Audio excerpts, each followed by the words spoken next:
Hello, everyone, and welcome to this Gulf News webinar in association with CS Global Partners. And we'll be focusing once again on citizenship by investment, and this time in the beautiful dual island nation of St. Kitts and Nevis in the Caribbean. It has beautiful mountains and beaches and is a huge attraction for tourists.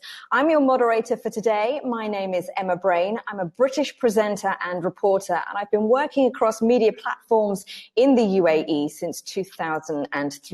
So let's dive straight into today's topic for today. St. Kitts and Nevis is the smallest sovereign state in the Western Hemisphere with a population of just 53,000 people. The island's citizenship by investment program is the oldest in the world, and it's been running for 37 years and is extremely attractive for people seeking a second citizenship by investment and offers huge benefits for you and your family.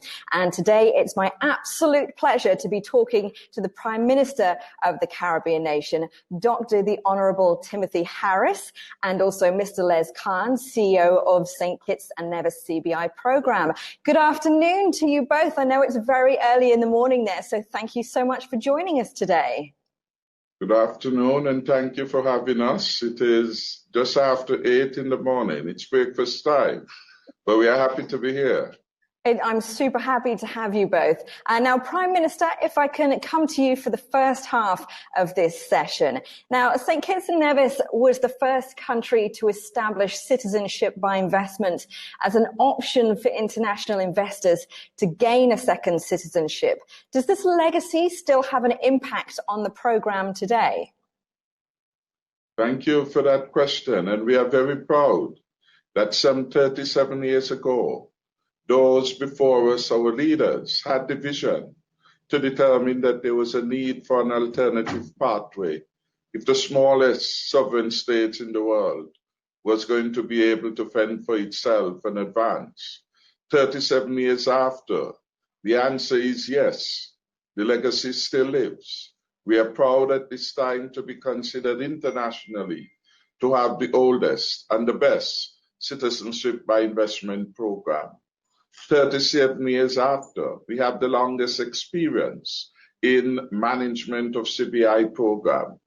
37 years after, we have adjusted our legislative framework to ensure that it is stronger than ever before. And with 37 years of experience, we have been able to engage investors far and wide into the attractiveness of St. Kitts and Nevis, so that we boast among the Caribbean islands of having the largest number of branded hotel properties, such as Four Seasons, such as Park Hyatt, such as Marriott, that have been financed by this project. And so the answer then is that we have a reputation to defend, and we have a reputation to protect. And the government is committed to continue to be a very responsible member of the international community, one in which all states can count on, to ensure that those who come to our program are the most discerning of investors who could appreciate not just the extraordinary beauty of my beloved country of St. Kitts and Nevis, but our great capacity to continue to grow and develop.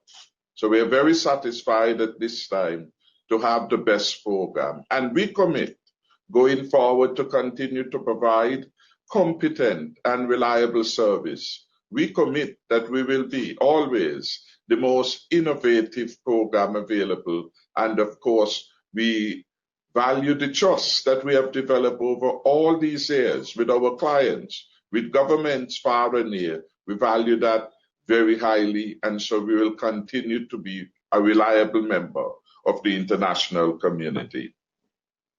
And it looks absolutely beautiful, Prime Minister. And I was reading it is, one of the top, if not the top citizen programship in the world. Now, the St. Kitts and Nevis program is premised on the notion with an investment in the Federation.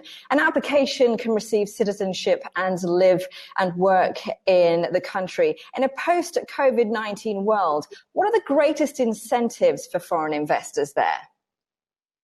Well, I think there are many. At this particular time of uncertainty, I believe investors are looking not just at acquiring citizenship.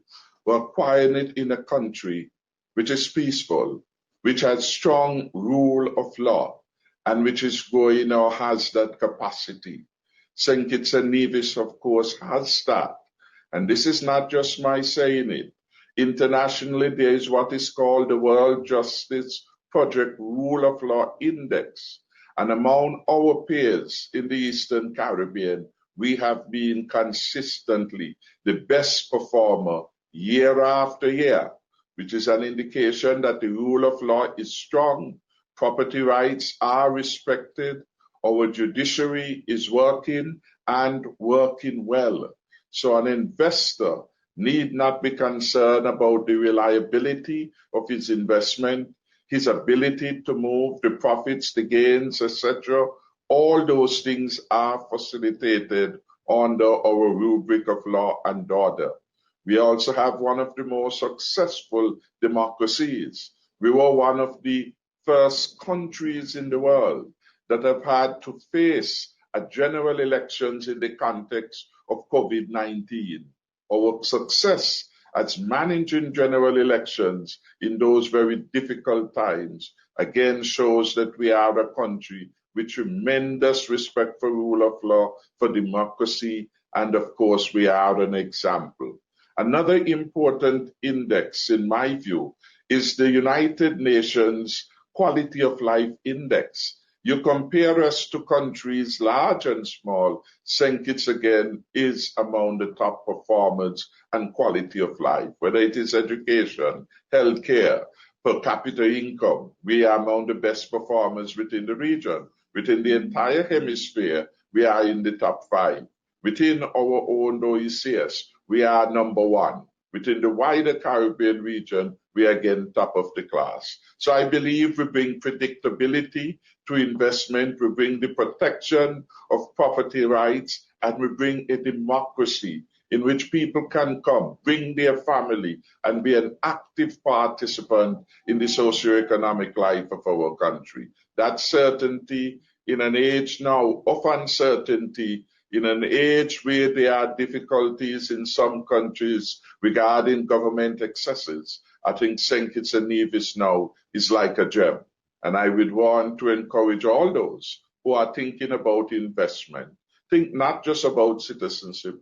Think of a vibrant country, one such as St. Kitts and Nevis, in which you know your returns will grow tremendously. Absolutely fantastic. And of course, quality of life is key for so many of us and so many advantages there for people. How has the Citizenship by Investment program impacted life there on St. Kitts and Nevis? It has been a godsend, and that is why every day we thank those who had the vision to introduce it some 30 odd years ago. When in 2005 we were faced with the challenge of closing an industry, the sugar industry that had been with us for some 366 years, everyone asks us, what would happen? What will we depend upon? We were producing sugar which we export to the European Union and to other countries. With the vicissitudes within that industry, the highly competitive nature, the high cost, it had become clear to us that given our smallness, we could not compete with the larger countries of the world, in Africa, in Asia, wherever they are, and that the cost of doing that business was too high. We closed the industry in 2005, and we therefore began to look, rather than at merchandise, to tourism and services as the answer to sustain a good quality of life for our people. We have been able to make the transformation. Through the CBI, we have been able to harness resources so that we can retrain the population. Through the CBI program, we have been able to bring large hotels to St. Kitts and Nevis, like the Marriott, like the Four Seasons, like Park Hyatt, and those have created good paying jobs for our citizens in St. Kitts and Nevis. And other properties such as Ramada, such as Koi, have now shown significant interest in St. Kitts and Nevis. So helping us cross a difficult period of closure of one major industry, which hitherto was the largest foreign exchange earner and largest employer, to a new industry, that position has been made easier as a result of the CBI program. And as we continue to build out, for example, non-sugar agriculture, fruits and vegetables, it is the resources which we hope to secure through the CBI that is making difference, and largely social development, investment in education, investment, for example, in healthcare in the context of COVID, which we always have now to be strengthening. It is the resources that we were able to save from the CBI program that allow us to respond so early and properly, and to provide a social safety net to those of our citizens who were put out of work. Thousands of them here and across the region and the world had become jobless and without an income. We were able to go into our savings, which had largely come from our putting aside some of the inflows from the CBI to now keep our country an even keel. So yes, it has been very much impactful. Sports development on the island of Nevis has been impacted by resources from this particular project. We are able to build a second cruise pier here in St. Kitts. We have over 1 million cruise visitors over the last 2 years. We felt that this investment was needed, and this particular project was financed completely 100% by domestic resources, and the CBI provided a significant portion of that investment. So the diversification of the economy, the provision of social safety nets, all those have been made possible and made easier because of the resources from our CBI program. Absolutely incredible. And it's wonderful to hear that. And it truly is a testament to your leadership and what you're doing there, Prime Minister, as well. And I hopefully, you know, when global travel is opened up again, we can all go there and visit you, because you've got some incredible brands investing and coming to your country. And it sounds absolutely wonderful. With our large readership here in the UAE and indeed the greater Middle East, we can't fail to ask about St. Kitts and Nevis' current and future relationship with this region. What is your vision in that respect? Well, we want to consolidate that. It's an important region for our citizenship by investment program. It's also an important region in terms of its own advancement and growth and its model. And so we look to that for examples of what is possible, some of what is possible, and we are applicable to adopt them in the context of St. Kitts and Nevis. As a result of our CBI, we have a large number, thousands of our citizens who are resident in the UAE and so on, Saudi Arabia, elsewhere in the Middle East, and so on, all over the world. Therefore, we will always have an interest there.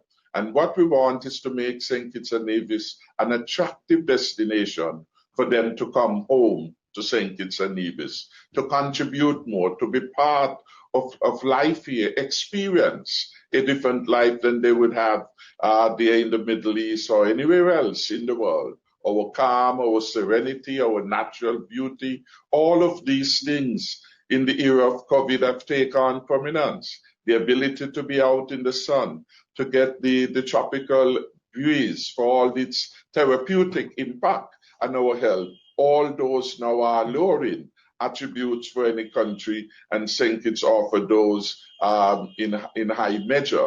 Significantly, we were the first country in the Caribbean to have established a consulate in Abu Dhabi. We did that early, and we are hoping to move to an embassy in the not too distant future. We have reached out to several other countries there that have significant interest now in being more of a global player, and we are continuing the dialogue and conversation at the government level, but importantly at the people-to-people level. So we have participated in international games in the Middle East and so on, flying the flag of St. Kitts and Nevis, beautiful as it is, but sending a message, though small, we can do and we are able to do that which any other sovereign state can. Absolutely incredible. Thank you so much. It sounds wonderful, and we look forward to incredible future ties here with the UAE and indeed the greater Middle East region. Thank you so much, Prime Minister, the Honourable Timothy Harris, for your time and sharing thoughts with us this afternoon. It's been an absolute pleasure to speak to you and wonderful to hear about the amazing opportunities that are available to people who'd consider investing and moving to your beautiful country, and the fact that it's so family-friendly as well, and that the onus is on family life and welcoming families with lots of benefits is, I'm sure, of great interest to lots of people and very, very appealing. So thank you very much for your time this afternoon. Thank you, and an open invitation is extended to you to come visit us. I definitely will. It's on my list. As soon as I can get there, I'll be making my way over. Thank you so much. Bless you. And now we come to Mr. Les Khan, CEO of the St. Kitts and Nevis Citizenship by Investment Program. Good afternoon, Mr. Khan. How are you? And thank you for joining us this afternoon. Good afternoon. It's my pleasure to be here. Thank you. Now, first of all, the St. Kitts and Nevis recently introduced a limited time offer for prospective applicants under the Citizenship by Investment Program. What's the time frame and the rationale behind this limited time offer? Well, first of all, the limited time offer is available and started in June of 2020 and will expire on the 15th of January 2021.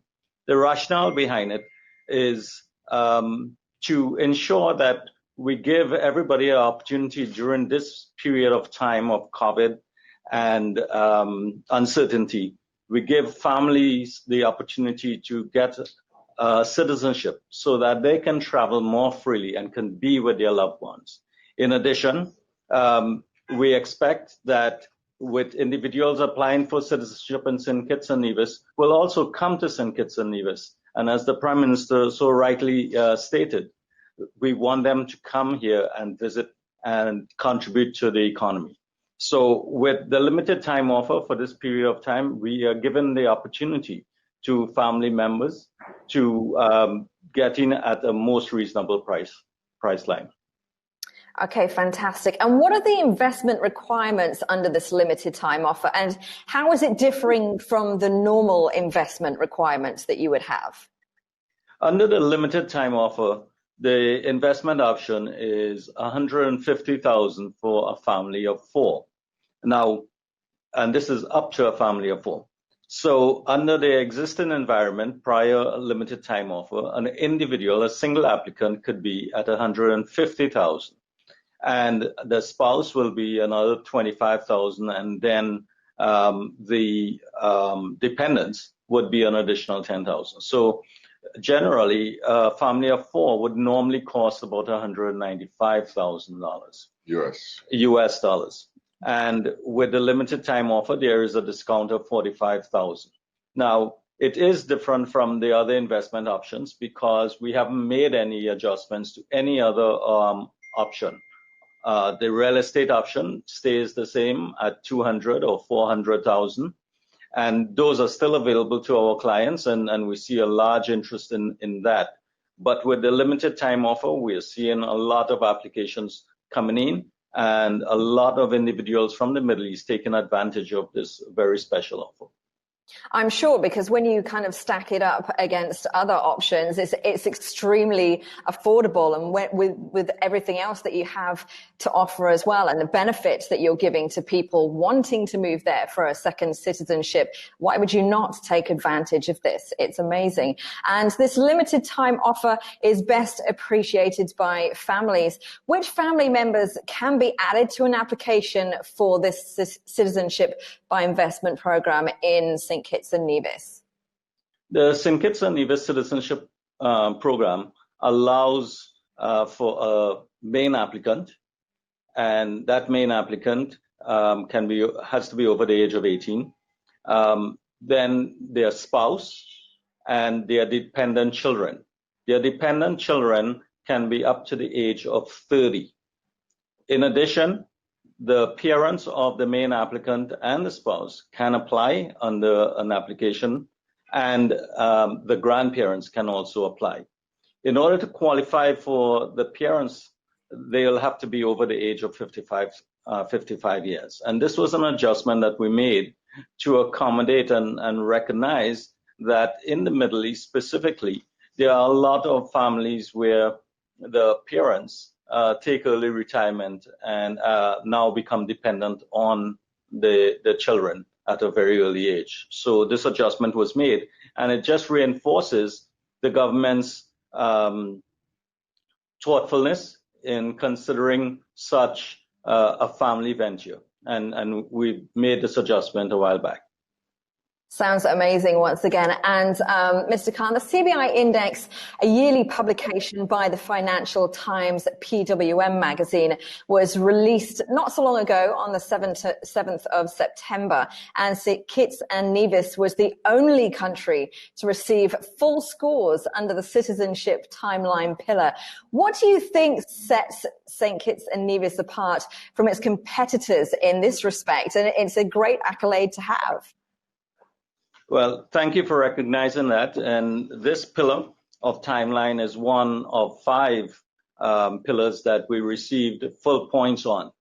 The fact that we have the ability to accelerate or process our applications in the most accelerated manner is based on the fact that we were the first country to implement an automated system end-to-end from our service providers into the unit, and it runs 24/7.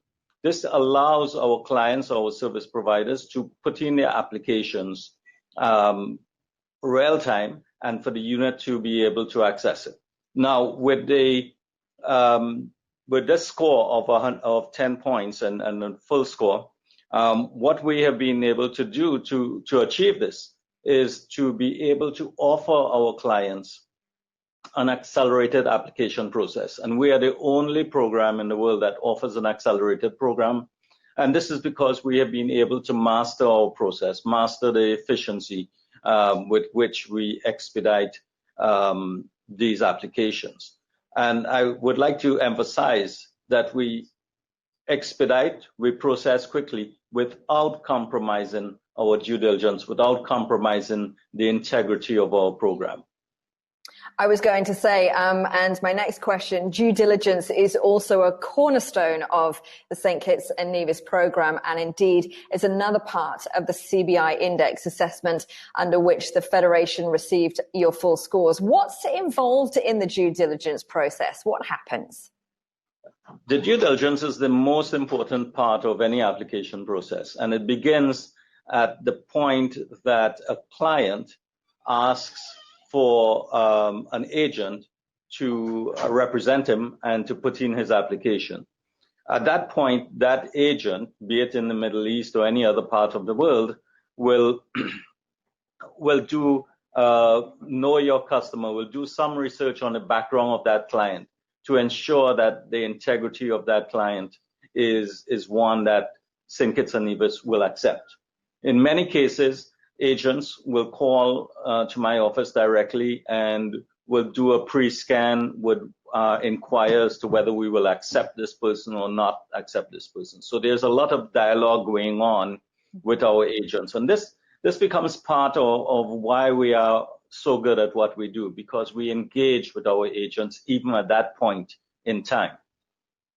Once the application is submitted by the agent and all of the documentation is received, it's sent to a local service provider. And the local service provider is regulated by our financial risk and control group. So they have to get their licenses in order to become a local service provider. Once they receive that application, they too do a due diligence on the applicant, because we want the service provider to be aware of the client that they are submitted.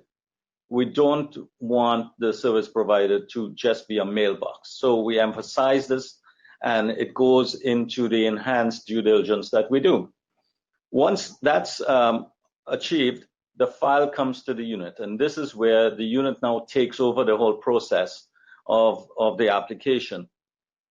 We then send, after we review all of the documents, ensure that they are valid, ensure that they're notarized and it's legit, we then send the application information to an internationally acclaimed due diligence company. And we have about 5 due diligence companies around the world who specialize in different regions or different countries.